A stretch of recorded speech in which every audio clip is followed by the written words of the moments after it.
I don't know if it's cool for girls to code. I just want to be cool. Okay, I gotta go. I'll call you later. I just don't even know if it's that cool for girls to code, and I don't even know if I could do it. Well, I'm a girl, and I'm a coder, and I think it's the coolest thing you could do. Let me show you how. Let's learn how to code with a simple problem that can be built off of later on. This will just introduce you to how to logically think in code and how to format your code. This problem states that given an array of integers called nums, return the sum of all the integers in the array. Don't worry, we will go over what an array is, how to solve this using a loop, and what a loop even is. How am I even supposed to do this? It's super simple. I'm gonna break it all down for you, and then you'll be able to do it all by yourself. Trust me. Without even looking at the problem, we know that we're given an array called nums. But what is an array really, and what does this code even mean? Here we have a physical representation of an array. Think of an array as a bunch of boxes that are next to each other, and each box holds an object. The int here tells us that each box is going to hold an integer or a number. So this box holds number 2. Each box has an index, but what is an index? An index just tells us in which box a number is found in the array starting at 0.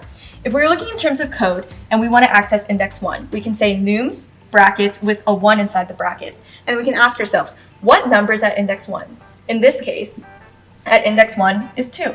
Each array also has a size. We can access the size of the array using the array's name, nums, with a dot length. We can ask ourselves, how many boxes are in this array? Well, 1, 2, 3, 4. So the size is 4. Now that you know what an array is, let's talk about loops. A loop is just used to keep repeating a section of code for however long you want. This time we're looking at actual code of a loop. For just means a for loop, for however long you want the code to repeat. And then we saw int earlier. This just creates an integer number named I that starts at 0. And then the I++ at the end just means once the code, or in this case, do something is executed, add 1 to I. And then the I less than 2 just means that once I is no longer less than 2, the loop ends. So let's go through this loop. When I is equal to 0, 0 is less than 2, so we can do something and then add 1 to I and keep going.